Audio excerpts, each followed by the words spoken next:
All right, trying to start on time. I call to order our Joint City Council Board and County Commission workshop. It's 5 p.m. Could everybody please join me in the Pledge of Allegiance? I pledge allegiance to the flag of the United States of America and to the republic for which it stands, one nation, under God, indivisible, with liberty and justice for all. Thank you, everybody. Roll call. Mayor Preden, I'm here, actually.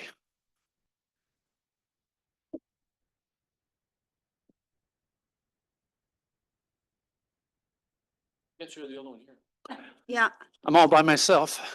I'm 21 hours sleep deprived. Council President Blum, here. Oh, boy. Councilor Letts, Councilor Letts, are you with us? I'm here. Good to see you. You Councilor- too. Present. Councilor Cobb. Here.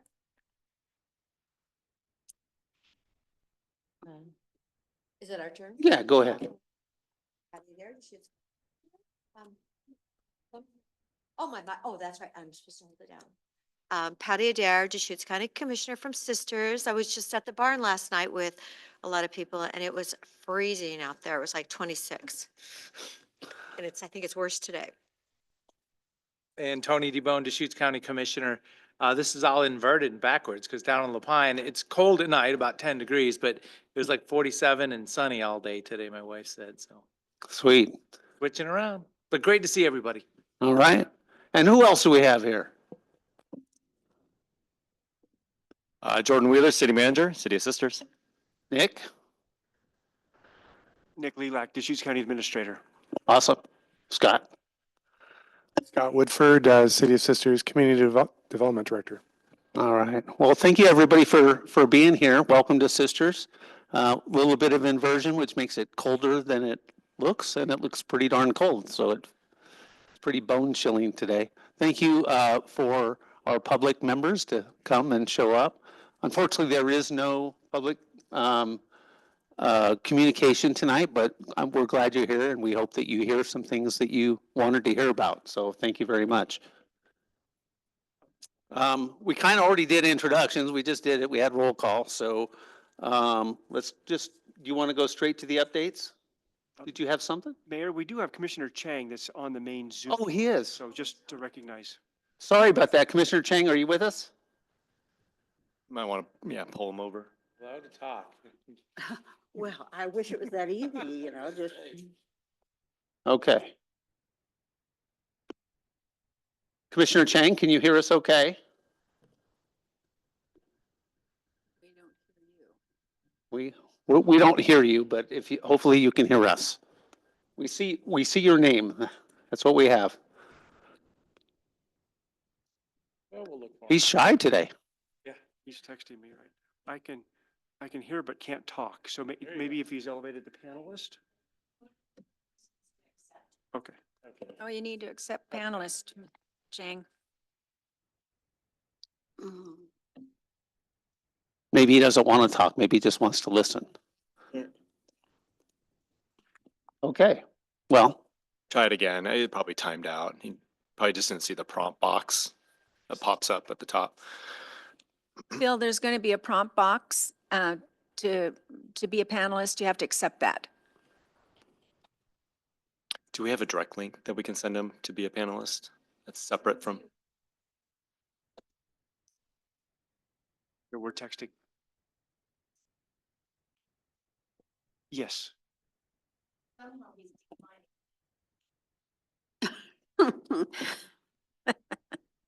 He declined to be promoted. That doesn't happen often. I like that. we're promoting you to general. No, I don't want it. Mm.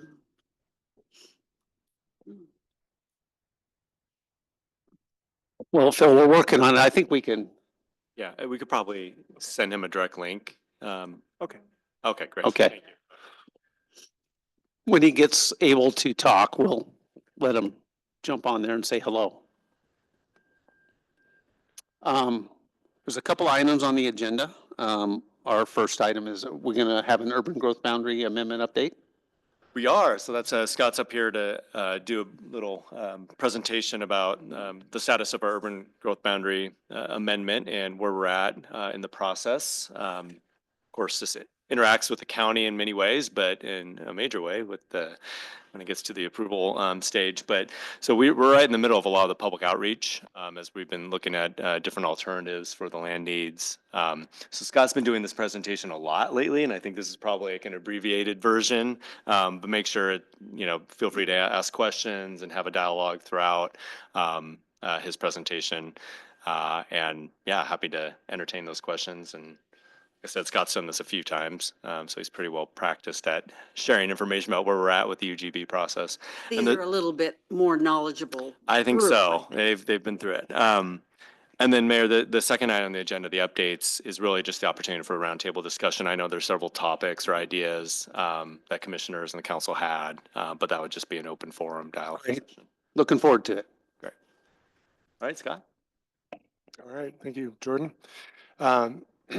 Scott Woodford, Community Development Director for the City of Sisters. Appreciate this opportunity to give the county commissioners who are welcome here tonight an update on what's going on. And I apologize to anybody that's heard this presentation more than 3 or 4 times already. Hopefully you'll glean something new from it. If somebody wants to just let me know how much time, do you know how much time should be allotted to this? 7 hours. I can do that. Mm, He He can. Don't give him that option. I just don't want to take up too much 15, time. 15 I minutes. can get going on this, so just give me the hook if, Mayor, if I'm going too far, going too long. Too long. Okay. Do it like the Gong Show. So we're about 7 months into this 18-month or so process that we've embarked upon. Let me make sure you can, okay. So that we started, basically kicked it off at the end of March of this year. And it's been a long time coming to get to this point. It started kind of back in the 2020, 2019 area where we started talking about updating our comprehensive plan that hadn't been updated since 2005. And it was time after all that growth. And out of that process came a realization with some of our housing needs analyses that we did that, and a recognition that we were getting close to getting built out in our existing urban growth boundary, that it was time to start taking a look at that. We also went through a process after the comprehensive plan of we went through a process called efficiency measures, and it was basically an effort on the city to see how we could be maybe utilizing our existing land more efficiently before we made the request for an urban growth boundary amendment. So we took a full year through that process. We took a look at our code. We made a whole host of different amendments to the development code, increasing the allowed density in our multifamily zone. We reduced the minimum lot size for our single family lots. We increased the housing types allowed in our residential zones to allow like triplexes and quadplexes in our residential zones, which we hadn't done that previously. All with the eye of making sure that once we did propose the urban growth boundary amendment, that we weren't going to get it remanded back to us because we weren't using our land efficiently enough. So hopefully we check that box, and I think that means that ultimately we're going to have to request less land than we would have had we not gone through that process. What you see up here is the project timeline. As I mentioned, the project kickoff was back in March. We engaged with MIG consultants who have done a lot of work with us in the community, did the efficiency measures, did the update to our comprehensive plan. So there was a lot of continuity, and made sense that they continued on in this process. The first step in this process was to finalize the land need, which we took care of through the first part of this process. And I'll go into a little just brief detail about what that means. And then once we established that, then the next step was to establish what the study area is, and that's kind of basically creating a map of where we're going to look around the existing boundaries to determine where the expansion would occur. And then once we got into that, past that step, the next step in which we are currently in right now is establishing and creating some alternatives. We have 5 different concepts of expansion that we've created and are sharing with the community and getting feedback from various groups on, which will eventually help us coalesce around a preferred alternative sometime in February and March of this year that would be eventually the area that we would propose to get adopted through a comprehensive plan amendment process that would involve both the city and the county.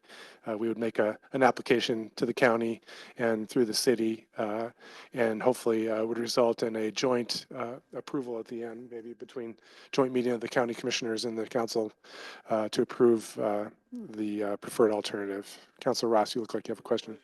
Benefit of friends from county. Oh, yes, sorry. Benefit our friends from the county. Could you speak to how those alternatives were arrived at? It was done by a committee, subcommittee of a working committee that was not the city council necessarily, but of citizens and some council members. Am I correct? You are correct, yes. What Councilor Ross is referring to is our steering committee, UGB steering committee that we created to help advise the city on the process. And it consists of several council members, a couple of planning commissioners, but it also includes city residents and as well as at least 3 or 4 property owners in the county in the study area to help advise with that. And then we have an ex officio committee that also participates in that process. It includes U.S. Forest Service, the school district, the fire district, but we've also invited county planners to be on that so that they're kind of tracking along and are keeping up with the process because this will involve the planning department and a planning process here eventually. Yes, Commissioner Damone. Just thinking back, so what's the Forest Service property that was already in the UGB? What's kind of status there? Because this is talking about growing the footprint of the city, but what's the status internal? And then, I guess, yeah, we'll go from there. Okay. Yeah, the Forest Service the Forest Service holdings that they held inside the city boundaries were a portion of it were sold off. I'm not sure the exact ratio, but a good portion of those holdings were sold off to private developers and have since developed out as one as an industrial park on the northern kind of part of that former U.S. Forest Service lands, and then the Woodlands, Sisters Woodlands residential development that's developing out right now took about 20 to 30 acres, I think, of that. And then the Forest Service retained, I'm not sure how many, but maybe 10 acres of that for their welcome center, their facilities, their other uses that they have there. So it's spoken for and it's being built out. Yes. Yeah, it's just amazing. Going from Well, and we bought a portion of it, and that's our transportation hub as well. So our mobility hub that we're doing. What I like to point about that Forest Service property, it was brought into the UGB in 1979.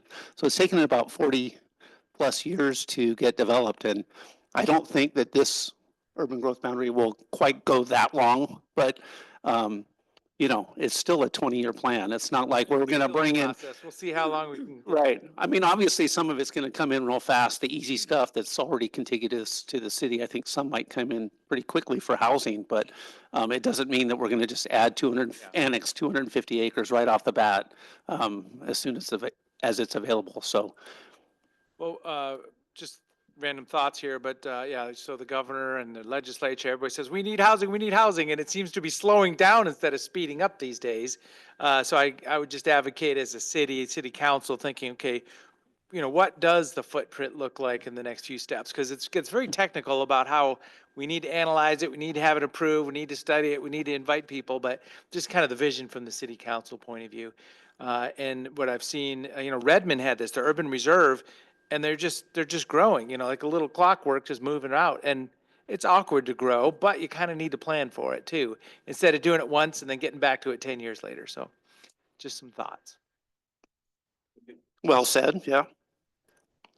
I think I've been sawing on that saw myself, and I think others of us have as well. I think so in looking at what we want to add, I think the message has been clear from council that that we want to be sure we have an adequate land supply for that next 20-year window, and that we don't want to do this process again 5, 7, 8, 9, 10 years from now. It's hard on the community and it's hard on the council.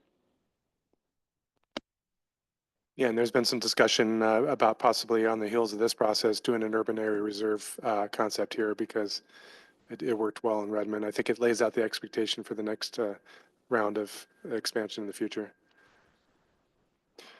So just moving along, and community engagement is a priority here was priority with the council to make sure that a big step like this in the community involves the community and make sure that they're aware and they understand and they have the opportunities to provide input. And so we've done that in a lot of different ways, trying to do that, to reaching out to existing groups that already exist and getting on their agendas and going to them to make presentations have been well received. We've done some tabling at the farmers market, local establishments. And then we've done some direct mailing into the community, and we've also done a direct mailer to the 350 property owners that are in the study area, and their properties that are most affected by this, making sure that they got the word out. And ever since we did that, we've gotten a lot of communication from them, questions about what the implications of this are and what does it mean and things of that nature. So that's been an effective tool getting out to those folks. And that'll just continue through this process and on to our big event next week, which is our community-wide open house, December 9th, 6 to 8 at the new elementary school.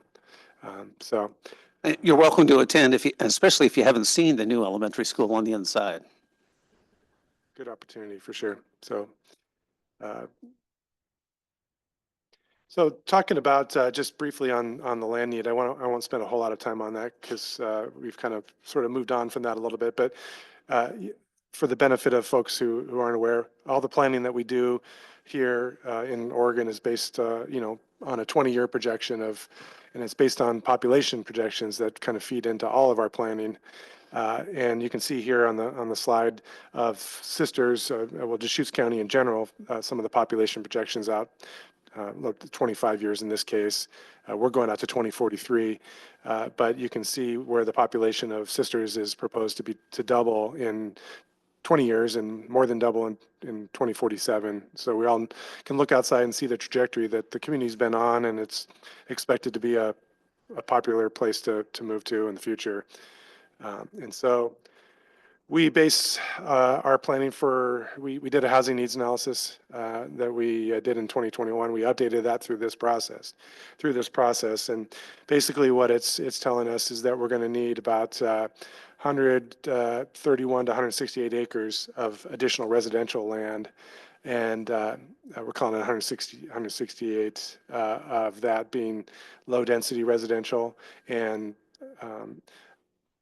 the need for high density residential is about 24 acres. We do have a surplus of multifamily zone land in our existing boundaries, so the expanded area actually isn't calling for any higher density development because what our analysis stated or summarized for us is that we were okay in that department within our existing boundaries, but that will continue to need land for low density residential. In addition, there's going to be a demand for employment lands that we did an employment economic opportunities analysis, which informed that number, and that's about 53 acres of the total. And that includes both commercial, retail, as well as light industrial, those kinds of employment land needs. And then we talked to the school district about what their needs were going to be through this planning horizon, and sharing the population projections with the superintendent. It was his opinion that we probably should be including land for a new elementary school, even though we just opened one, but more towards the tail end of that 20 years, not anytime soon, but he thought it was good planning to make sure that we have some land set aside for that. And then our Parks Master Plan that we just updated in 2023 indicated that about 19 acres of parkland to keep up with growth. And so that puts us around 250 acres of need for land in our expansion area.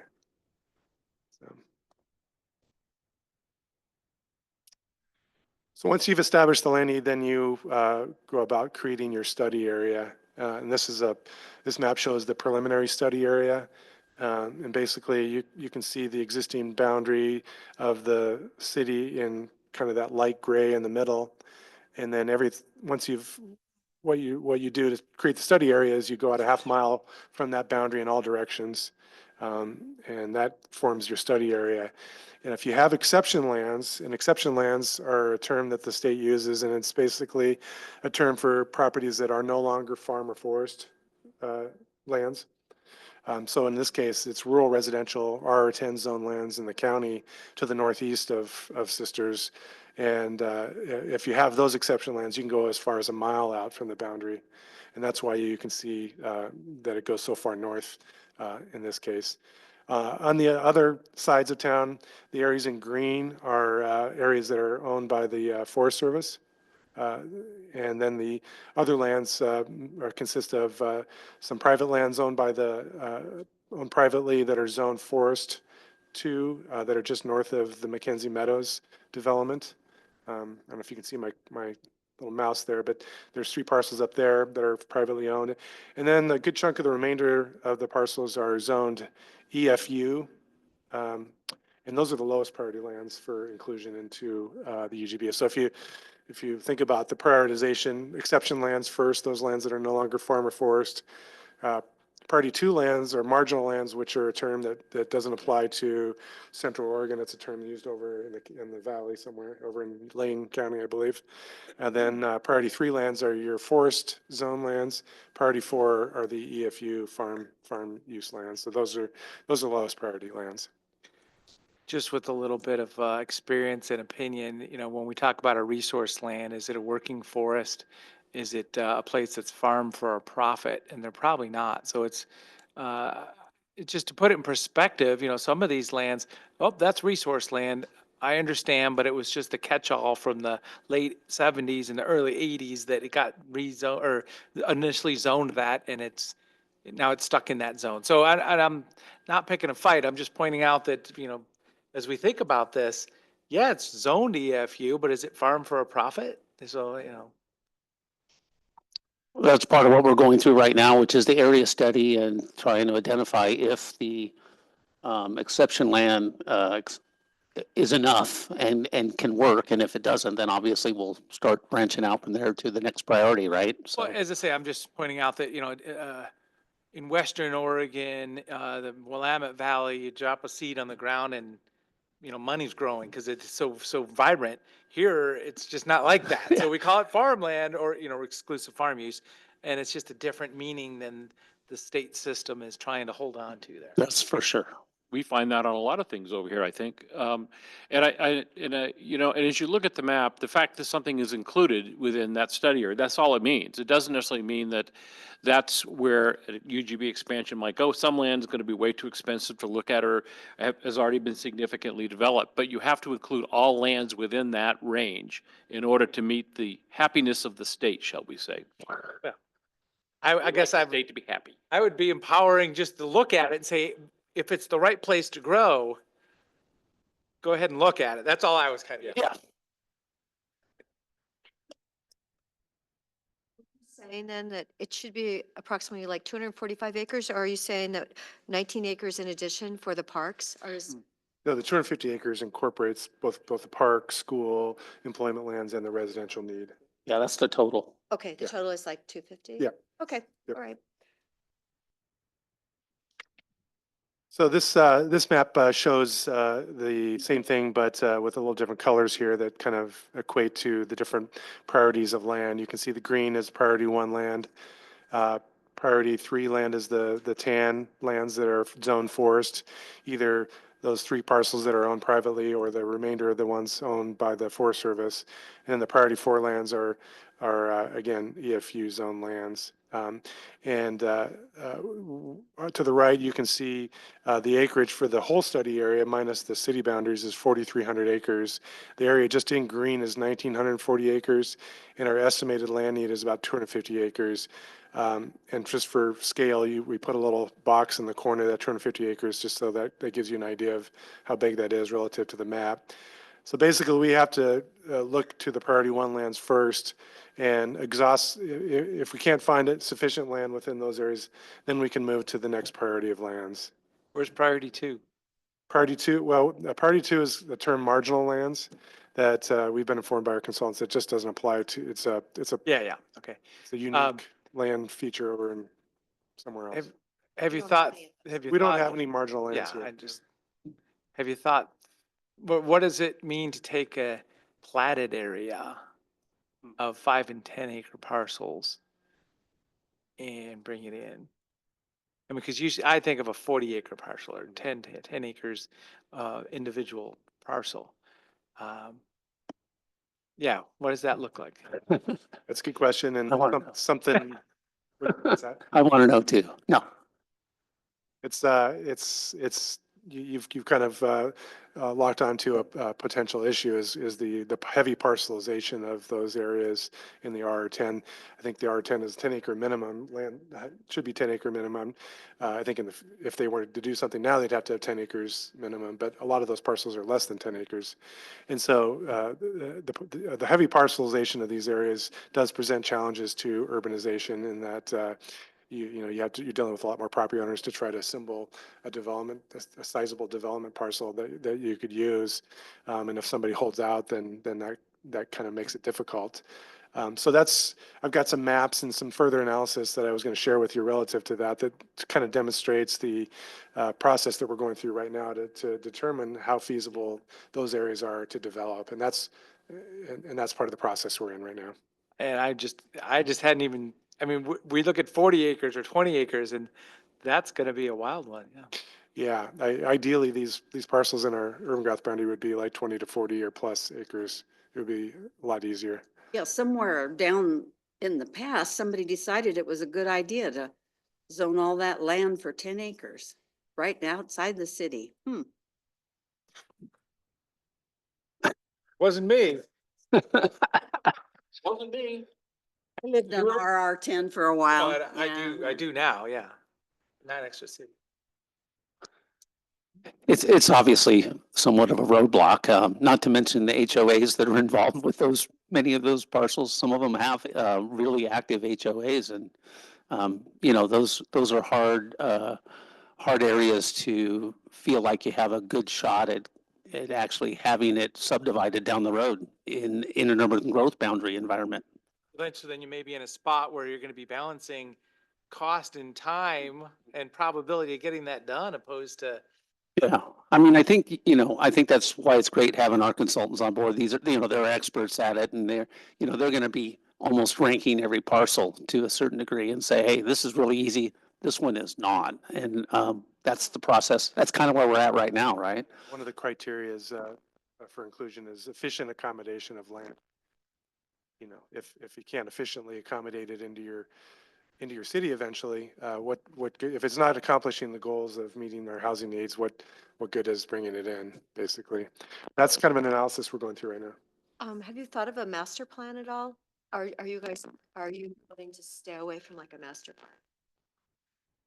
In what respect? Well, someone in the housing industry was talking to me the other day, and they were hoping that if you were going to add property in, that it would have a plan, and if it has a master plan, then 30% of it is affordable. And that's why they were recommending it, because, here in Sisters, we have we have family wage jobs that are going to happen with basics, hopefully here shortly, 27 of them, but are they going to be able to find affordable housing? I know there's a lot of building on the backside of the 55 Home Park over there, that it's like there's apartment buildings and houses going in. I see the for sale signs up. Sunset Meadows. Right. So will we have housing for those 27 families? You're kind of talking about in general for Right. future affordable housing workforce. Yes. I can speak to it, and if some of the council members want to speak to it as well. The specific, affordable housing requirements, whether or not, we do have them or what percentage we do have, is not necessarily part of the expansion itself. But there's been talk amongst council members, and we're having new council members come. So I don't want to speak, and maybe this is Councilor Ross where you want to jump in. But I've heard in the past that there's support for having an affordable housing requirement that would be in conjunction with annexation. And so there's been some talk about updating our annexation requirements in our code, which is where that really belongs. And we'd probably do that right on the heels of this urban growth boundary amendment process. I don't know if you want to. I think that I can't speak for the new council members. And hopefully I'm speaking properly for the ones that are departing us. Woo-hoo. And we're pretty adamant that, I'm pretty adamant anyway, and I think that I'm speaking for myself here, but that any land we bring in is going to be dedicated to housing as our citizens and not necessarily housing our visitors. And so to that extent, for me to vote for inclusion of land in a UGB would have to have a rider on it, basically stating that we're not going to have short-term rentals in that. This will be a housing for community members. And a large portion of that will be either affordable and or family wage properties. So a portion of that being set aside. The present code is pretty weak in that area, in my humble opinion, and it's been around a long time. And so I think that land that was annexed in under the old code gave it a lot of latitude to build $800,000 and $900,000 homes or $1 million homes as opposed to working wage homes. And I think that's my goal. If we bring this in, and we're going to go to this process, and we're going to bring land in, and then we better be sure that the people who move here can afford to live there, and we don't have them living in the woods and trailers. Well, the interesting thing is when, the county gave Redmond 40 acres and it was supposed to be half affordable. Well, by the time they got the project all put together, you can't actually build that project having half of them affordable. So they had to go down to that 30%. I thought it was really disappointing, but that's reality. So you've got to have things picked up, but the costs have to be picked up somewhere. Well, that's it. And there are strategies for that aren't a part of this discussion that I think we'll have as to how to help fund some of that. And when you have a 40% vacancy rate in your community and you're building new houses, that's a sign of an issue. But that's just me. I'm speaking for one person. But I would like to say, and I agree with you, you look at Woodlands, that was supposed to be an affordable housing project. It was. And by the time that moved forward, the cost of building pushed it out of that range. We all saw what happened to the price of plywood during COVID, $100 a sheet. And remember, they were going to do, Rooted Homes was going to do 2 homes for teachers, and only one of them actually made it.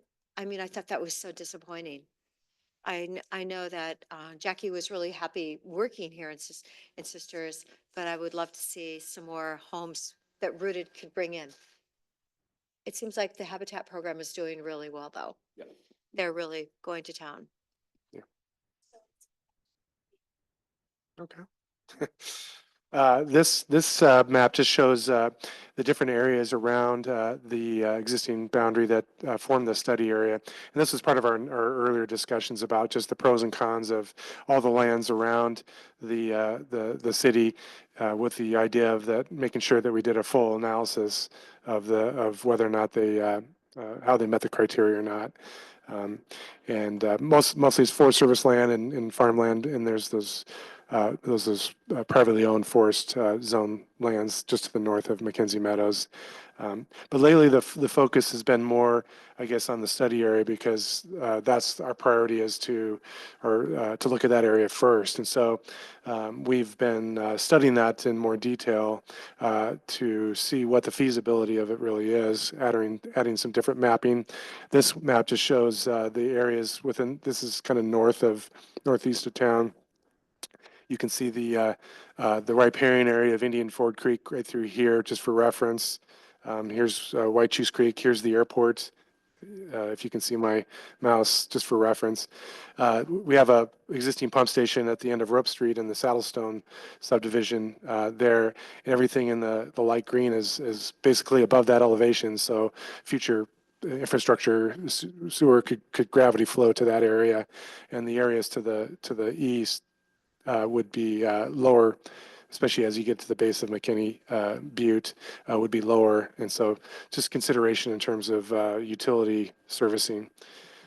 We took a look at distance of these properties from existing infrastructure in the city boundaries. Of course, with any annexation, the expectation would be that the developer would extend city water and sewer to their sites and hook up to city water and sewer. So the cost of those extensions in some cases, can be cost prohibitive. The idea is hopefully that those extensions will occur incrementally out away from the city boundary over time. But it's a consideration in terms of where we locate the expanded UGB.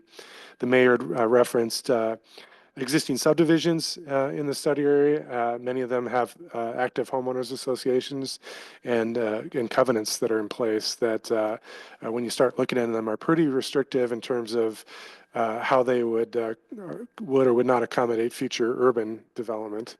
You can see limits like one single family unit per lot, no additional, no re-subdivision of lots, detached single family only, things of that nature that would be potentially problematic if they weren't changed when they were brought into, if they were brought into the city. And so that's a factor that we have to consider through this process. You can see some more examples of those restrictions in place.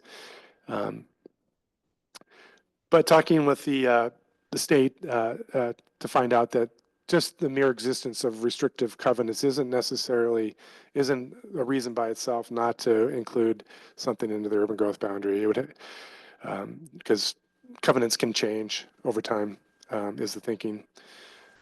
We also mapped, applied some additional mapping or initial mapping of the Department of Fish and wildlife corridors, and you can see that there is an active corridor pretty much everywhere in this area, but it's most active, I think, along the Indian Ford Creek wetlands and riparian area, and you can see different colors, meaning different categories of areas that should be enhanced and maintained, some that should be protected, some that should be restored, and then the one at the bottom is the transportation mitigation. I think that has to do with the fact that it is adjacent to Highway 126. How much longer you got, Scott? How much more time do I have?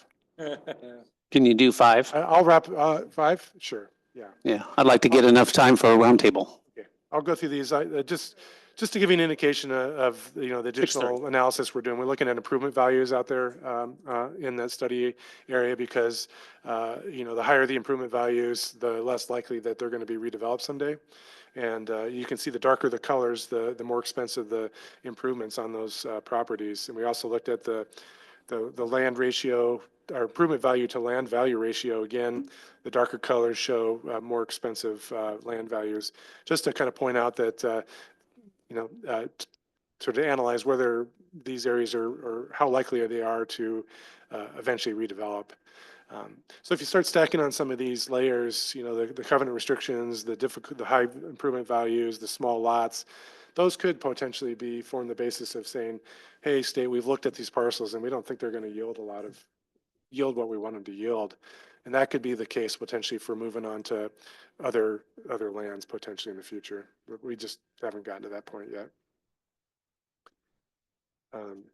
This is just another map just showing relative vacancy, how vacant parcels are out there. You can see the rough outline of the house footprint and outbuildings relative to the lot sizes.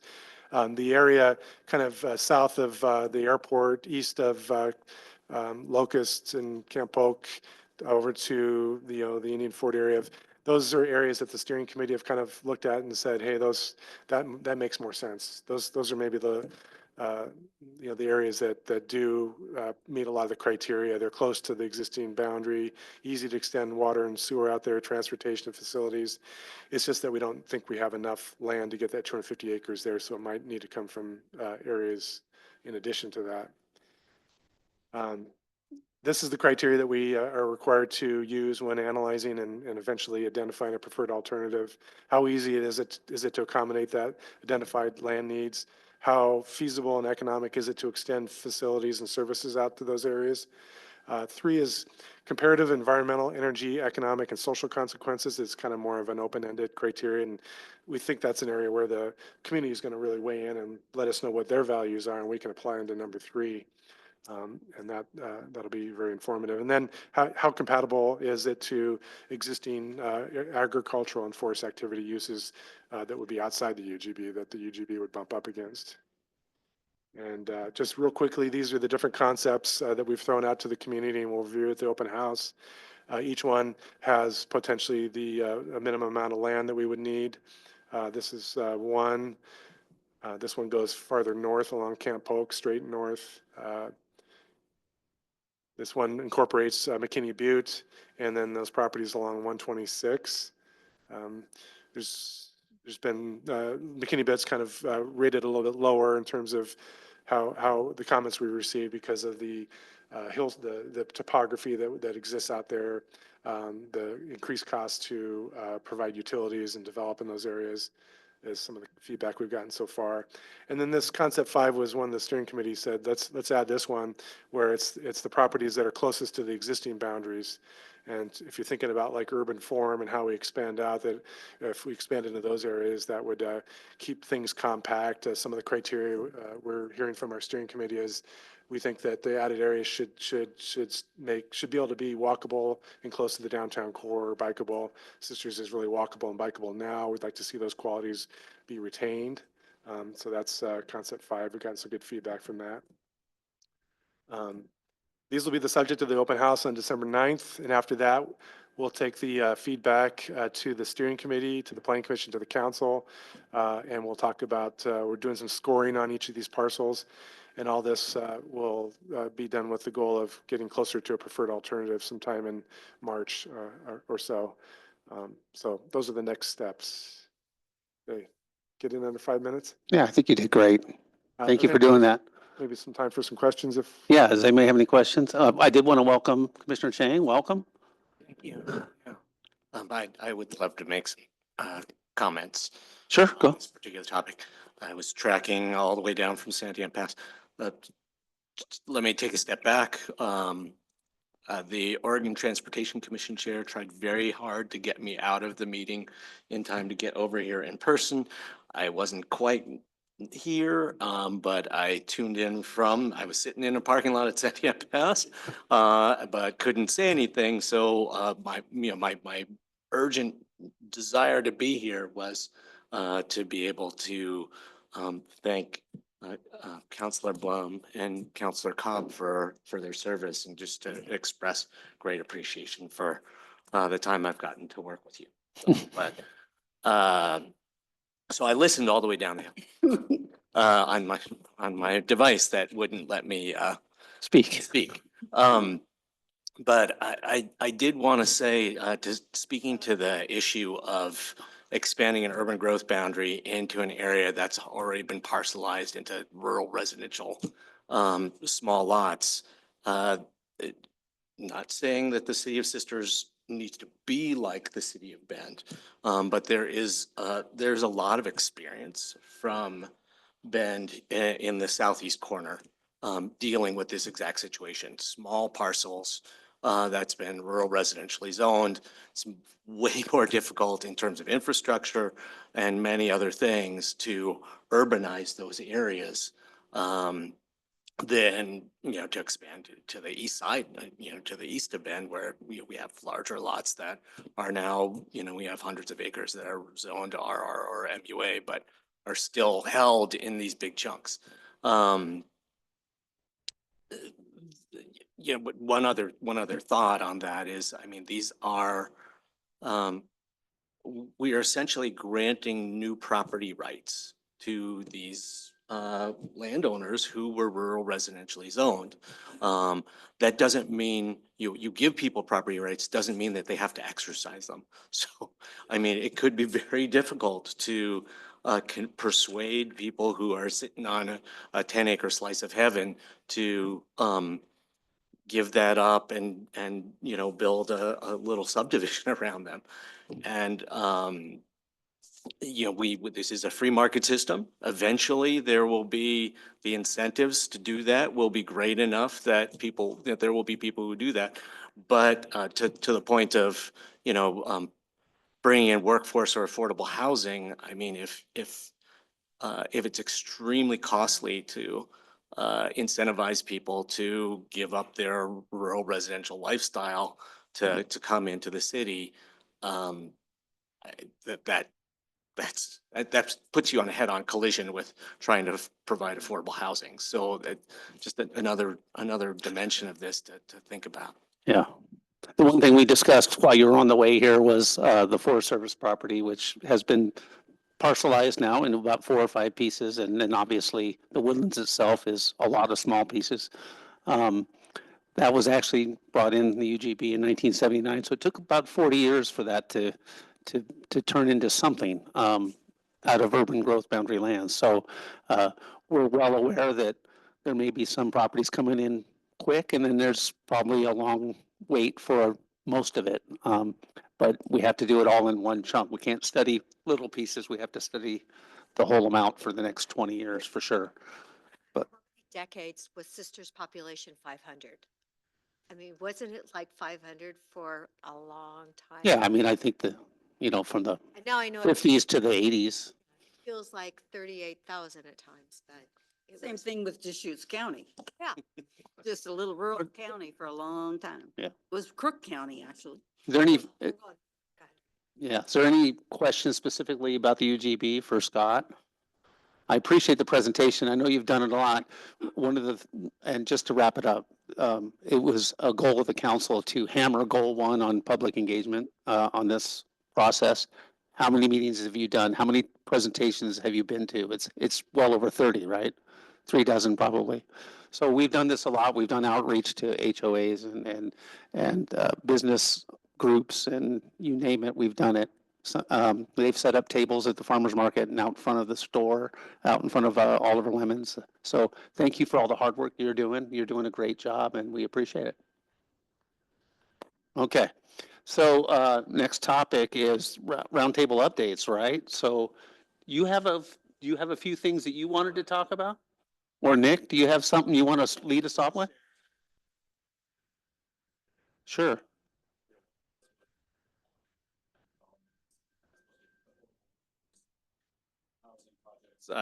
They're currently in the works in Sisters. And I think Commissioner Adair mentioned this. So the council has, a couple programs, affordable housing grant program and a workforce housing grant program. And of course, thank you again for the ARPA funds, the $500,000 that is helping support the Northwest Housing Alternatives Project. And that's a 40-unit multifamily development. They have acquired the property, so they purchased the property. It has been partitioned, so that's been approved. They have submitted their land use application, and I think it's pretty close to being reviewed and stamped. Currently still trying to identify some additional funding or cost reductions as part of this project. Like all projects, they cost a lot of money. And, as you get closer with design and everything, just building is expensive. So even with, I think got $10 million from the state LIFT program, the 500,000. So they're working hard on that. They're still optimistic that everything's going to be moving forward. I think their drop dead date for construction start is September 2025, right? Because of the ARPA commitment to construct by 31/27. 26. Yep. And one thing that would be a potential action item for the commission, we've been working on our grant agreement with between the city and Northwest Housing for those ARPA funds, but we also have the grant agreement with the county that is for the city to use those ARPA funds.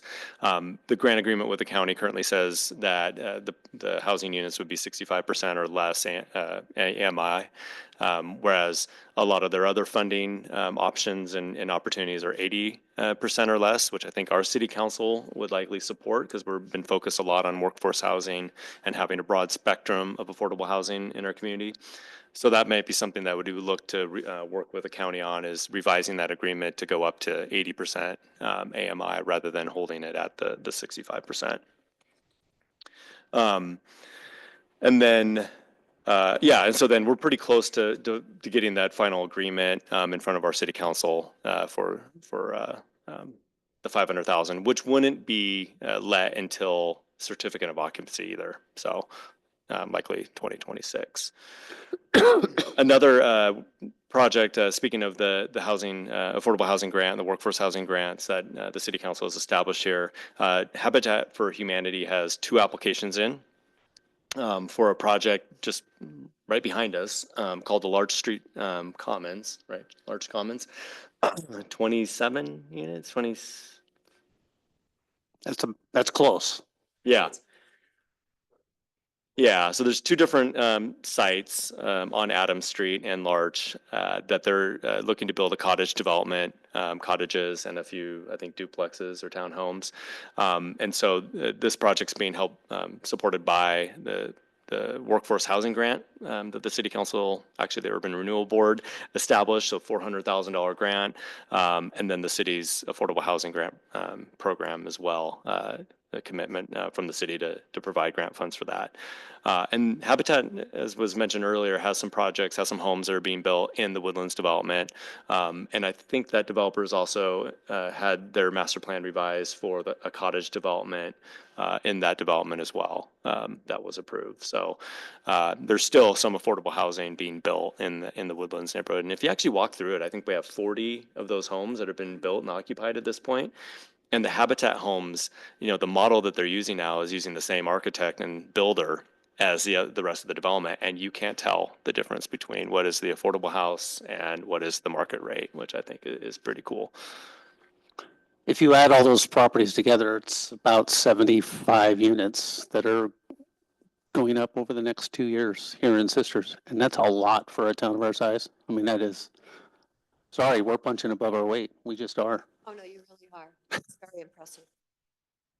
If I could, so the ARPA funds that need to be used by December 2026, we are in the process right now of essentially swapping out some ARPA funds through a process we're calling revenue replacement, essentially to relieve the deadlines, the timelines associated with the federal dollars. So we're going back, looking at, putting in county eligible expenses, using those ARPA dollars, and then essentially kind of resuscitating or, reincarnating general fund dollars that then don't have the time constraints associated with them. So I don't know whether we have the capacity to do another 500,000 of revenue replacement or not, but if we did, that is a way to potentially relax the timeline constraint. I mean, if that's the main driver behind, we might want to go to 80% instead of staying at 65. And, with more time, you could get to 65. That could be a possibility for giving the city that choice again. Could be. I think they're also under, when trying to seek out other funding, especially with the state, other grants, they would have to go back to the table and basically forego the current funding commitment to then secure funding for the 65% or below.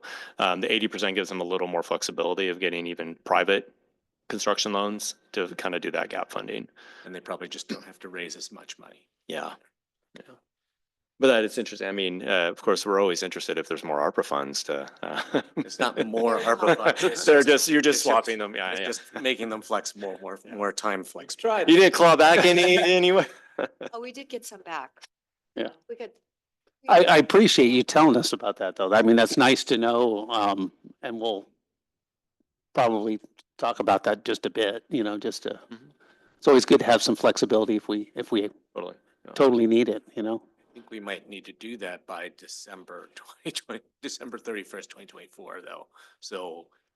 Yeah, we currently meet the obligation, right? Because you obligated the funds to the city for affordable housing. And so we're using that as like, okay, we meet that deadline. You know, But if then we- we have this other construction, completion date that needs to be. But if we were going to pull up some previous county expenditures and Swap it. swap those, then I Mhm. think those would we might need to do that before December Mhm. 31st, 2024. Oh, boy. Make the money flexible. Yeah. Mhm. You can talk with Nick about it. Yeah. Sounds like you got your work cut out for you over there. Okay, yeah, yeah. Let me know. Wonderful. There's one more Work money. meeting where all three commissioners are at, together on December 18th. So it's 2 weeks from today. So the window's short, but the window's there. And we just have one more next week. Yeah. Yeah. Thanks for the update, though. Another topic, and another thank you to the county for all your support and help on, which was Commissioner Adair mentioned, BOCC and their expansion to the city of Sisters. So thank you for all your work and being quick to respond, expediency on the review of the permit and the temporary occupancy. So yeah, 27 jobs. Family wage jobs. Family Yeah, wage yeah. jobs, room to Fabulous. grow.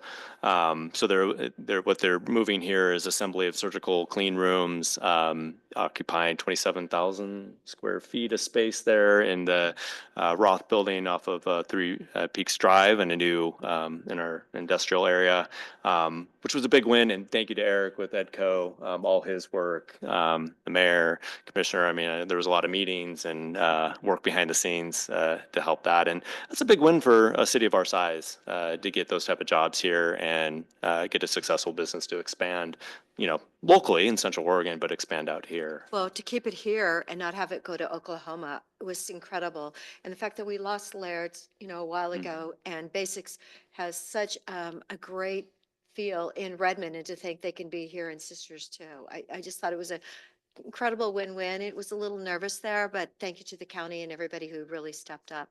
And Eric was great to work with. Yeah. So, yeah, we're excited about that. Economic development wise, things are going pretty well. We have Explore Sisters that's humming along. They're 2 years old now. Right there. They Yeah. submitted their update to council, their biannual sort of status update.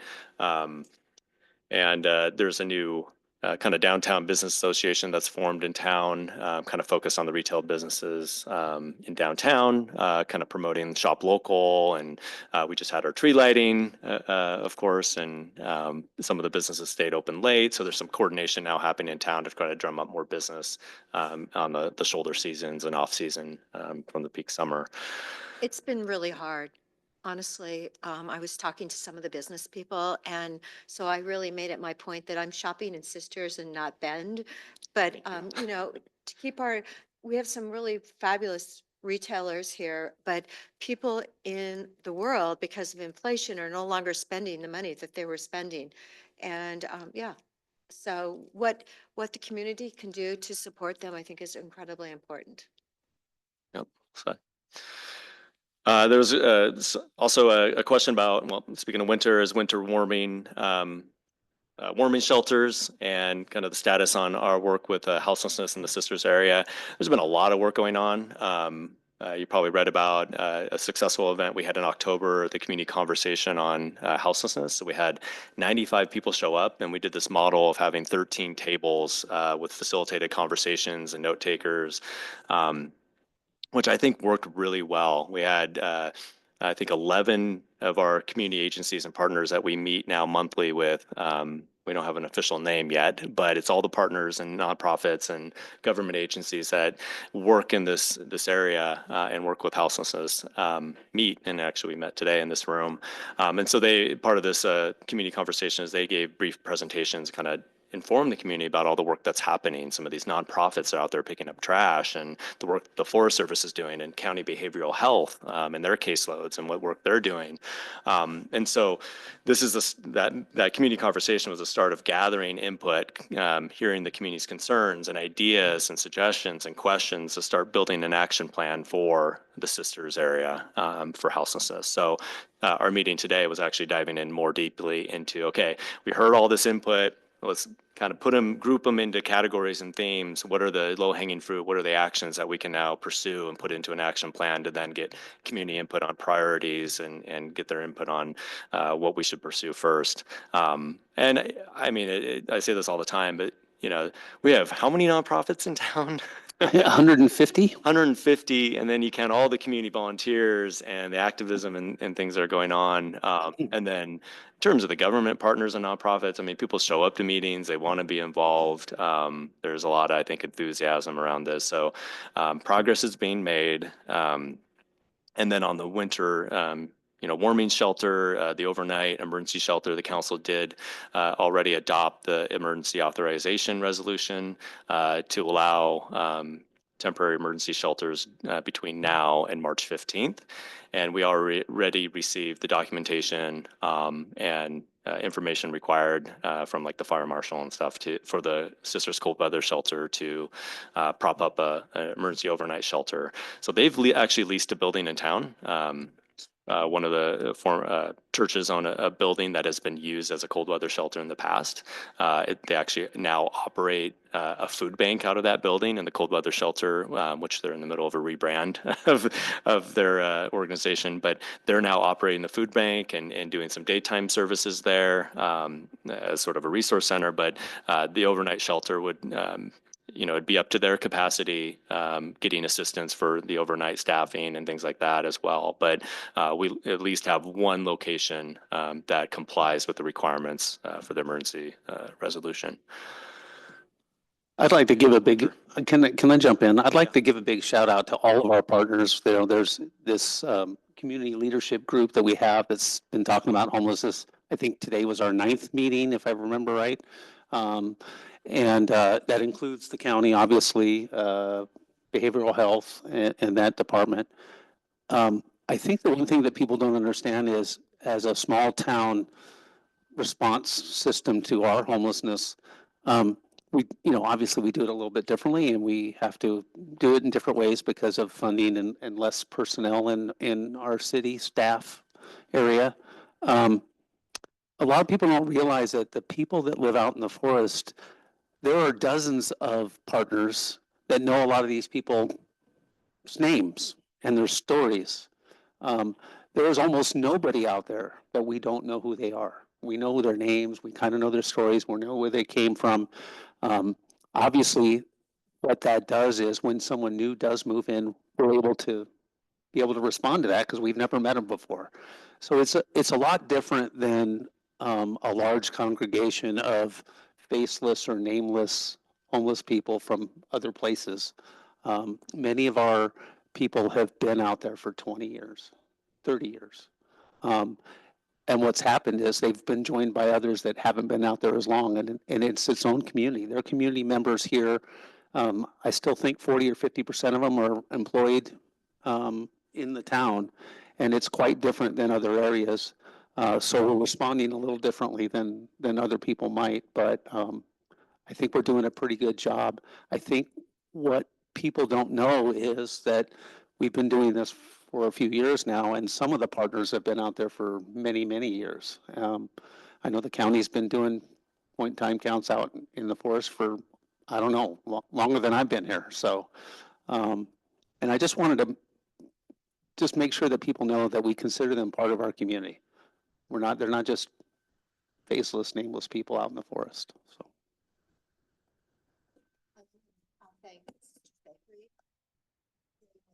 To donate. I had the privilege of meeting someone who got their products and she distributes them. Well, that day it happened, she gave them to me and I took them to the Veterans Village in Bend because we've had over 34 veterans that have successfully transitioned on from our village to permanent housing. Anyway, I brought them in and Dave goes, Patty, you can only, once a month. I mean, there was so much, it was really, the generosity was amazing. So totally commend the community. Yeah, and one of the lessons I think we've learned as part of this partnership is, and what we heard from the community is more communication about what's going on, right? And kind of more of that education and informing about what the situation is. One of the benefits of starting this coordination group is how much more data gathering is happening, going out and talking to the folks that are experiencing houselessness and understanding their issues a little bit more. Just having people like David Fox in the room to kind of tell us, like, here's what we're dealing with. And of course, DCSO is at the table, the Forest Service. So yeah, and so I think the work in front of us and what we've really, increased our presence on is like getting articles in the newspaper and getting information on our website and directing people that here's what's happening. Here are the stories that we have to tell about the coordination that's happening and the support systems that we're trying to build. Two more topics that were brought up: FEMA and the implementation of the pre-compliance implementation measures, and then also the wildfire hazard maps implementation. So yes, we have concerns on both those things. White Creek is in the floodplain. We're part of the National Flood Insurance Program. We briefed the council, and then we selected the permit by permit basis during this interim period. We don't have any pending projects other than an application that we have submitted to ourselves for our pathway up Elm Street to the Peterson Ridge Trail system. So we have a multimodal project that will include a bridge over the creek. But other than that, we don't have a lot of properties that are, I think, coming up for development in our floodplain, but we do have concerns about the timelines, of course, on this compliance. And, we were tracking, we've been a part of the webinars and seen on the letters from the governor and things like that to try to explain Oregon land use and the difficulty of trying to adopt a new ordinance in just a month or two. So we're doing permit by permit and then looking to update our ordinance, by the deadline next year. And then on the wildfire hazard maps, council, please jump in. Thank you for your support and your letters that we've seen. We also submitted our own letter and feedback on the draft map. I think the council's biggest concerns on this is that we actually want to go above and beyond what the current guidelines are. We're interested in having building hardening standards, the R327, applied citywide. The entire city is within the WUI, but not the entire city is high risk. And so we're actually preparing and been working through the Planning Commission and the City Council on our defensible space standards, which will proceed and apply citywide. But we're also interested in having the ability to adopt building hardening standards that would apply citywide, or at the very least within the WUI. And we think that's justifiable. We think cities should have the autonomy to do that if we assess our own risk. I think some of the public are still concerned about the thought that there is a linkage between that and fire insurance, which is a big deal for us out here as well. I know the council has received comments about that. I'm sure the county have as well, about people seeing insurance rates go way up or losing insurance because of the risk of wildfire. We're obviously concerned about that, and one way we can help is having standards for defensible spaces and building hardening to make sure our city is more resilient and adaptable. Fire. Yeah, my 3-floor elevator speech about fire mitigation within the city and how it differs from the map, where half the city is high and half the city is moderate. We really feel that if one building is hazardous in our town, then the whole town is at risk. And I think that if we go above and beyond, we would hope that that actually helps the insurance situation, not hurts it. You would think, we just don't know how, as a community, one person gets really slammed on insurance and their next door neighbor, nothing happens there. And I really would love to get some feedback from you and the state about insurance and why, what are the drivers to this, and why are some people getting targeted? Is it the 97759 zip code? Is it a map somewhere? It doesn't seem like it's one insurance company. It seems like it's many insurance companies that are doing this. And I'd love to be able to go back to my constituents and say, here's why this is happening.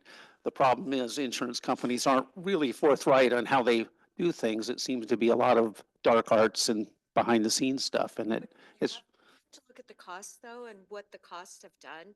And so if one insurance company has an enormous exposure, they're going to get really worried. It was just like my insurance went up 30%.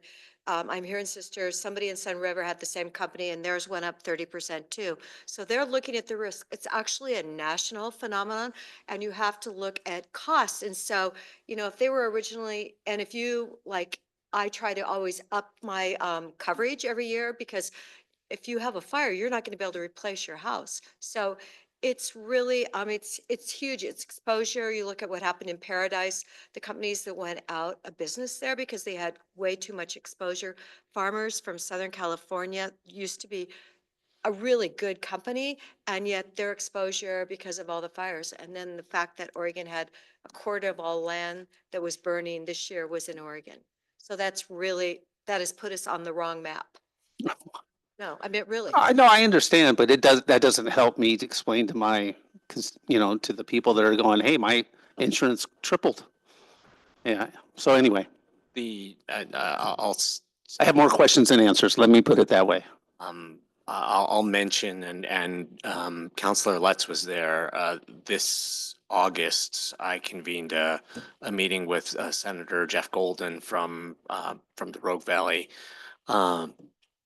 who's the head of the Senate Natural Resources Committee, the State Senate Natural Resources Committee, who is working on these issues, and had Senator Golden and a handful of insurers, including a couple from Sisters, at that meeting, and the basic story is yes, we had insurers took catastrophic losses in 2020 in Oregon, and they are extracting, they're basically paying for that by jacking up premiums for everybody in Oregon. That's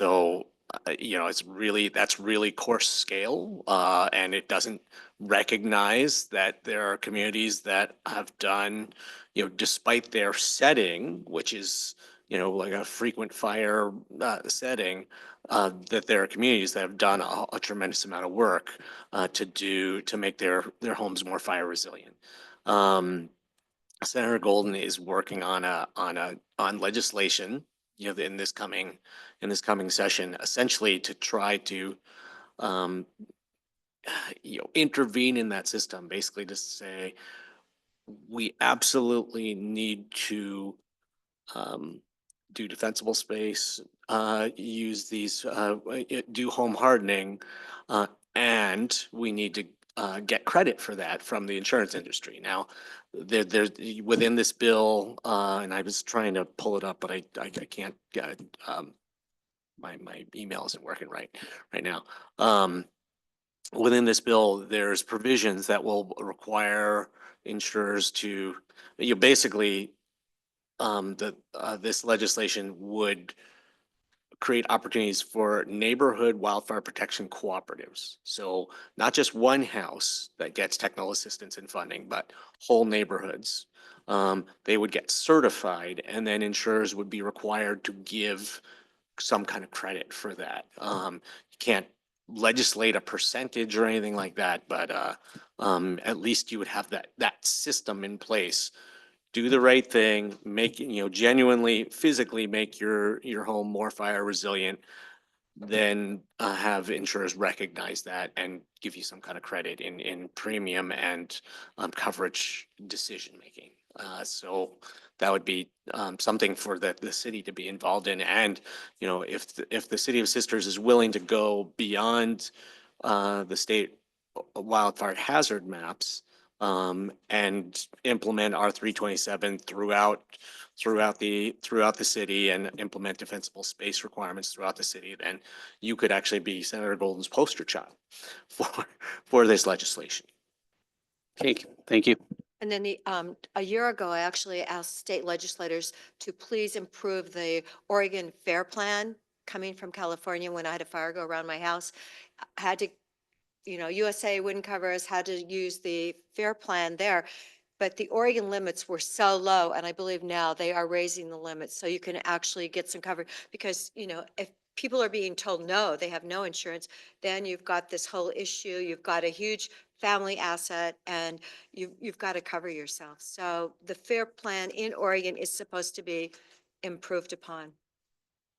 And, please make sure that that happens this next January. Yeah, and thanks again for county staff participating with our wildfire mitigation group that meets monthly here in City Hall, which some time to time counselors will join and be a part of, but very knowledgeable, and we appreciate their time to come out and share their knowledge and help us out. So those are the topics that were passed on to me, and yeah. So wildfire mitigation group, is there any vision for the future? What does it look like 3 to 5 years from now? And Councilor Cobb and I were talking about this earlier. It's good to manage right now, but what's the future? And I mean, I got my idea, so yeah. If there, has that come up at the meeting? Well, I mean, I don't think it's not something that's one and done, I mean, we're forever living in a wildfire adapted area. And, I mean, I would hope that this group continues to meet and advance, and do things, right? We're probably we want to have best practices for defensible spaces, but things might change.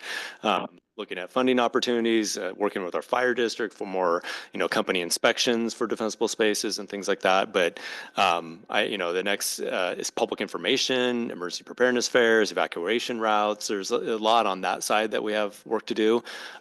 We don't run the fire agency, right? So we rely a lot on of kind of the soft, leadership of pulling people into a room and talking and getting, their help and communicating. And then, the council and the city can take some leadership roles in helping. If the maps are never certified, we're going to always be talking about it, right? Yeah, that too. I mean, as long as there's no map that actually makes sense that everybody can jump to. It's needles out of the gutters. It's defensible space. It's truly, in the spring and the fall, multiple times a year, just kind of taking that big picture look, because there's going to be a lot of layers to this and legislation and everything, but it's truly just understanding, what's flammable and what is the, flame scenario look like, and it just a little education. That's how. Yeah, it's one. Go ahead, Keller.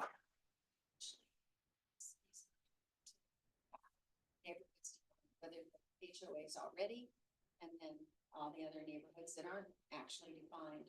So to make them fire-wise, and that'll put us in really good stead if we progress throughout the city that way. So I think that's something. Yeah. I'll be as a city. For everyone. Yeah, our 3 to 5 years, right? So this year we're looking at defensible spaces and building hardening. That applies to new development, right? Well, what about your built environment today? Well, And that's my point. Yeah, it's yeah. About each person, every house, every. Yep, and that's costly. One of the things is if you have a spruce tree next to your house, that's not safe, right? But it's $4,000 to remove that tree. That's a big barrier, right? So we might have to start thinking about incentive programs and grants and things like that that we can do within city limits to encourage. I know of at least 2 houses that still have shake roofs there, sisters, I mean, it's kind of crazy, but that's just how it is. Actions that everybody, small actions that everybody could take, and some big actions, obviously. Yeah. Yeah, definitely. Yeah, and our main concern is that, in this process, and this is really something that the community has said is a priority. I mean, it's a priority for council, but, hear it over and over again. So, we need to take advantage of this interest, this current interest, and move aggressively forward on this. We're years behind on this. And, one thing we've done is, we're walking the talk. A couple of years ago, the city paid for a fire mitigation plan for its city-owned properties, and we've been moving forward and did a lot of fuels reduction on city-owned properties that we have. So we're definitely, I think, the only city that I know of in Central Oregon that's even done that. And we're not going to ask people to do anything that we're not doing. And in our conversations, behind the scenes, we definitely are talking about this is something that obviously has a potential cost, a lot of change involved. And, so we're very cognizant of that and already kind of fleshing out some ideas on how we can address that end of the process of, changing codes is one thing, but implementation and the costs associated is a whole nother thing. So that is not lost on us. But we're working through some really creative ideas on how to really, protect our community, because shame on us if we don't. This lesson has been played out in our neighboring communities and states over and over and over again, and hundreds of people have died, and not going to let that happen here. So definitely a priority, for the council, and obviously I think what we need, from the county and from the state is, we're basically understanding that we're not going to get what we believe we need from the state in regards to any sort of code change or anything like that. Um, so we're wanting to move forward on our own, and we just need to make sure that we kind of we're protected in that process, because that was a big, shift, a little bit of a wheel turn, that popped up a couple months ago. That, there was the writing in the last phase of this map process was that we weren't going to be able to do that. Um, but we've directed staff that we're going to move forward with this until somebody tells us we can't do that. Because we know this is the right thing to do. We're using the latest science out of the Institute of Business and Home Safety, and Wildfire Prepared Home, and partnering with Project Wildfire and our agencies. So, long time coming, but we're being really aggressive about it. And anything the county can do to support us in this process, we'd really appreciate it. And if we're the guinea pig for the county, great. And so hopefully whatever we can do here that's successful, we can help other communities do as well. We'd rather be a poster child of mitigation than a poster child of being burned out. I do think you can, the insurance premiums are really motivational They are. for people right now. And if you can connect those two things, do these things, make yourself safer, get a discount. If you can create that mechanism, that feedback loop, people will do a lot of, people will do a lot of good work on their homes. So there's, I think it's really worth tracking that legislation and trying to be engaged with that. And one thing that your community outlined, from Tollgate and things, come to the Project Wildfire meetings. They're the second Tuesday of the month at 8 a.m. Jennifer's husband is usually there, Craig. Wonderful asset for our community. The information you'll gain by coming to those meetings is really worthwhile. So we've had, I think when I started 6 years ago, we had maybe 35 homeowner groups in the county, and now we're up in the 70s. So a lot of communities have really gotten engaged. People, communities from the city of Bend. So, part of the City of Sisters, if they wanted to get engaged for that certification, that's something that they could consider. Yeah, I know The there's knowledge is fabulous. a lot of Firewise communities around. I mean, you guys are a huge partner in this, right? Because Right. we're talking about our city limits and what we can do within that, what you saw with Scott's presentation, just a small footprint, right? We're surrounded by county lands, county neighborhoods, state lands, federal lands, of course. And, that's where the wildfire is going to come from, likely, right? Likely, unless it's one of those shake roofs. and Or then it's that, still yeah. Or 1.88 square miles, the embers can go Yeah, they can go a a couple. long way. I mean, that does go to one other thing that the City of Sisters can do about wildfire risk to this community is support the hazardous fuels reduction work that's happening on the federal lands, Yeah. which is a model for the state and if not the nation, the amount of fuels reduction work that the Deschutes National Forest has implemented surrounding this community. Yeah. And the maps actually reflect that. Yeah, Yeah, well, we do. the hazard map, the reason the reason you've got moderate Right. the City of Sisters is because of the.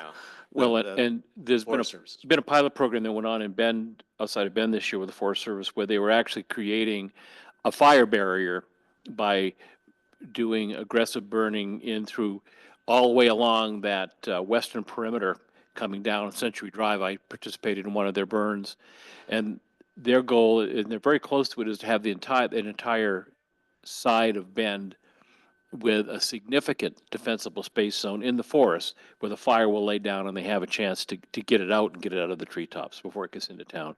And we're seeing some of that here, but I think we need to do a lot more of that, especially when we consider Tollgate and some of our residential rural communities that are in the forest. If you looked at, if you sat down with a fuels planner from the Deschutes National Forest, I think they would tell you that the Sisters Ranger District is ahead. Yes, they are. Is ahead of the Benfort Rock. I mean, the reason that they had to do this special pilot, upscale burn in that West Bend area is because of the smoke management constraints. That at least for now are not in place around Sisters. They placed like 60 air quality sensors around the city of Bend while they were doing it to determine what the actual impact of smoke was. Yeah. No, we had to Turn we your had mic on. we had to go to the EPA to tell DEQ and the Oregon Department of Forestry to back off and let us do the We've got about 5 minutes on the schedule. Does anybody mind if we go a little long, or because what I want to do is I really want everybody to have one chance to speak about one or two things. Tony, you've been a little quiet. I'd love to go around the table. Jennifer, just, is there something you want to pump? One thing, whatever it is. Jennifer, do you want to start? Almost like a closing statement? You have Don't anything? start with me.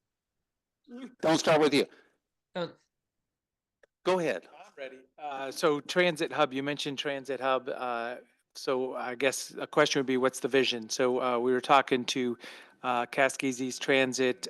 We've got state transportation investment dollars coming back in. The vision is real kind of blocky from my point of view. We're going to put buses on the roads and we're going to connect communities and we're not going to charge money for it. And Commissioner Dare and I were there, and it's like, well, why don't we charge $1 for a service? Because they're always looking for more money, and charge something, the appropriate amount. So what's the vision here, though? Is this, and think about this scenario. I'm on the COIC board. Councilor Cobb and I are on the COIC board together. Who makes policy choices for the Cascades East Transit system? It is required to have a fixed route system, and the choice for us is all work together on the other connections. But the moment that the COIC board makes a policy choice that a city council doesn't like, we need to communicate back and forth. And we haven't done that in a long time, but I think it's coming. So, Yeah. but what's the vision from From my perspective, the council? got to get it built first, right? I mean, I think a lot of it is, What you're saying built is the place for the buses. What does the users look like? That's my vision. well, that's, The commuters for working, is it getting for shopping? Because we have a lot of buses that are going to a lot of places with 2 and 3 people on them. right. And it's a great effort, but it's so expensive and we're not optimizing it in any way. So No, I think that, again, I think the vision is the most important part about actually getting it completed, but at the same time, it's hard to discuss what's going to be after that until we know how it's going to work. And so it's under construction. I mean, I know we have long-term thoughts about increasing, especially, job-related trips and things like that. We have businesses that Eric's been doing with EDCO about getting people here, but right now we have a bus stop that is on the road right behind City Hall, and it says bus stop, and it's a stick in a bucket. So just having that there is a great thing. I think what it's going to do is actually it's going to create and hopefully people that really need to use the buses will have one good place to go and have some shelter while they're doing it. And that's what we don't have right now. We don't have any of that. I think, Yeah. and and actually Paul could probably speak to the vision of much better than I could. It is a community asset. It's not a bus terminal. Yeah. No, it's a community asset. It's going to be a place where we have some existing uses already that we're incorporating and keeping. It's going to be a place where you can come and charge your vehicle. If you have an electric vehicle, we're going to accommodate that. It's going to be a park and ride that employers who want to bring people, in from or out of the community, which is a huge issue in Sisters. So many of our employees live outside of the community. But you need that good, convenient place where everybody can meet and greet. We have all kinds of events here that are, to some degree overpowering our existing parks that can be staged with the parking, especially getting the vehicles in one location conveniently in and out and back onto the highway. It's a mobility hub. It's and it's central. And I see it as a fantastic opportunity for the bike groups that come in and want to take off. And so, Tour I think buses. the buses is kind of, well, we're just sort of now growing into the idea of buses. But we will have it. Yeah, I think it's one, the buses themselves are just one pie, one Right. piece of pie on the pie chart, yeah. So I don't see it Then as small a piece. transit center. I would say it's small, yeah. Exclusively by any means. It's a community mobility hub. Paul, we're doing a disservice because I know you can describe it better than, Scott, I mean, to the. she did better than I did, so. We have 3 staff members that do take the bus, and transit has a high bar, right? It's got to be frequent, it's got to be convenient, it's got to be, it can't be expensive, it's got to take you to where you want to go. So I do have three staff members that, half the time take the bus. Problem is, it doesn't come at the times you need it, right? It's like 7 a.m. or 4 p.m., right? So This is Be the catch, frequent and it's gotta be convenient. this Yeah. is the catch 22 we heard about today. We need more money so we can run the bus more. And we're hesitant to charge any money to ride the bus until we have more people riding the bus. It's like, we've got to prime the pump somehow in this situation. And it's been years, and now we're a couple years past COVID. As I say, we're not going to charge because of COVID. Okay, now there's no fare, nobody asked, just get on the bus. But we're spending a lot of money for minimal use, and it's good to have a few people riding the bus. And my vision is it's a premier transportation option for locals and visitors. So I'm not going negative here. I'm trying to go real positive. Right. But it's like we keep just kind of half doing it. Well, I mean, it's not a bad idea for the region, though, to think down the road, right? And investing now rather than waiting until, oh man, we should have had a transit system. We should have had a transit Well, hub the here because space is available. in the summertime, it would be great for people to be able to take the bus to the folk festival or take the bus to the quilt show rather than, try to find parking in Sisters. And if So we that can it boils bring down, them to the do we mobility not- Are hub. we going to be able to support the culture of expecting to have to pay for that service? This is my point. I mean, right now it's free and we're hoping more people ride it because it's As long as free. there's state and federal It ain't dollars that are happening. willing to pay for it. What's that?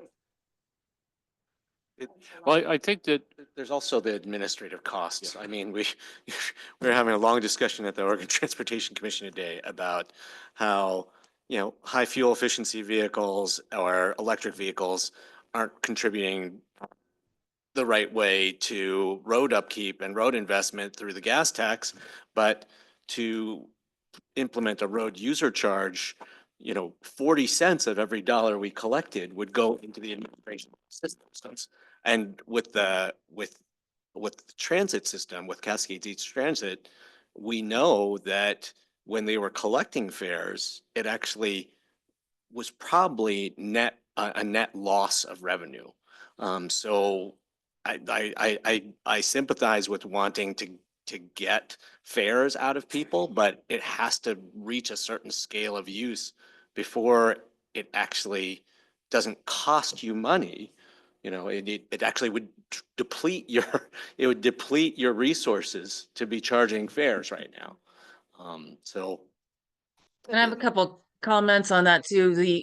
First of all, just, touting the location of it right across the street from there, is a very large apartment complex that is almost near completion. So having this really large apartment complex right across the street from a transit center is, exactly what we want and a good way to serve people that may not have their own vehicle, or may inspire them to kind of maybe be able to save money by not having to have a vehicle and have just something really convenient right across the street. The transit hub's also going to be serving, regional, statewide bus routes. We have buses, Pacific Crest and such that come through Sisters and do stop, but they don't really have a good place to stop. So this will be a fantastic place for them to stop and hopefully inspire them to get, more regular service so that people can be like, oh yeah, there's a transit hub. Oh, I got to run to Salem. I got to go to Portland. Well, I'll just take the bus. Why deal with the chaos of the past? So, we're kind of building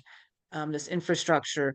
I mean, I'll say, Tony, that I do agree with you. I think that I think there's some potential there in them charging fares. I mean, there are other services that charge fares, uh, like the river shuttle, the shuttle, other things, and all that, does have a charge and are very successful. And I think there's some creativity that needs to be looked at it. Can't go back and look at what they did 5 years ago.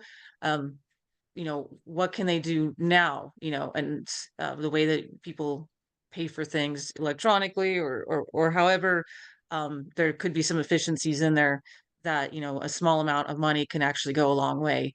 So I think I do agree with you that there's some untapped potential there.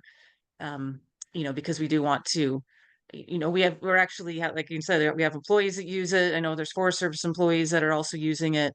It is starting to get noticed and um, but we're having to supplement it. Eric with Edco has worked with a lot of companies to get van pools going, but that van pool funding has a lot of that's dried up as well. So, they all have their advantages and stuff, but redundancies as well. So yeah, is there a way we can use these dollars to the best and get the most people moving back and forth between our communities? Because nobody lives where they work in this region. So Jennifer, Thank you. I want to acknowledge Council President Blum. I'm sorry, I just have to do this. You've been such a great asset to the city and the county. Everybody knows you and loves you, and just thanks for your service to the city and with us. Thank you very much. We're gonna miss you. And also Councilor Cobb, but yeah. But Jennifer, Andrea had to leave, so she's walking out of the room, so thank you. Is there anything else? I think you have a jacket over here too. Thanks, Commissioner Chang. Yeah, is there anything else someone wants to highlight? Something to Rebecca about doing an ice skating rink, a family ice skating rink in Sisters. I hope that's going to be part of the vision. I can just see when it'll be. Anyway, I just. You have an SS part coming, but I don't know if ice is part of it yet, but we'll figure that out. I have one thing I want to plug before everybody goes. Thank you again for coming. You were talking about Senator Golden, who's going to have a bill about that. He's going to be present at the COCO Annual Holiday Luncheon, which is on Monday the 16th, and everybody in this table is invited to go to that. You probably already heard about it, I hope. If you haven't, I will make sure that I send out the flyer to everybody. But it's Monday the 16th in Redmond City Hall. It starts at 9:30 and it goes to 1:30. We feed you lunch. We have a few issues we're going to talk about. Surprisingly, we're going to talk about water again, probably one more time. We have good news in that arena, actually, which is better than what we've had the last few years. There's other opportunities and other subjects that we're going to talk about, but everybody's invited. Monday the 16th, COCO Annual Luncheon. There's about 6 or 7 different legislators that are going to be there, so it's going to be really, really cool. Yeah, I think so. Yeah, I'm pretty sure it is. So, okay. Yeah, it's a really good event. It's a regional event, and there was a time when COCO was a little smaller and didn't invite as much of a wide group of people, but there's going to be 100 people there. Eric, you're going to be there? Okay, thank you. But anyway, so that was my plug. Any last words, anybody? Go ahead, Nick, please. I just want to say thank you to Jordan and to Sisters for addressing all the issues that commissioners had identified to me to raise for this evening. So thank you very much. Yeah, it's awesome. I think we live. I'm a big believer that we live in a very special place called Central Oregon, and I think that these regional partnerships that we have are they're beyond important. I mean, they're absolutely necessary, because if we're always doing this, it doesn't work. So Having lived in Lane County and watching some of the cities work with the Lane County Board of Commissioners, I'm sure if you know someone, they probably have told you about this. It's nice to have a cooperative relationship between these agencies. It doesn't exist in other places in this Yeah. state. So thank you very much, everybody, and thank you to staff for setting this up. And we're adjourned.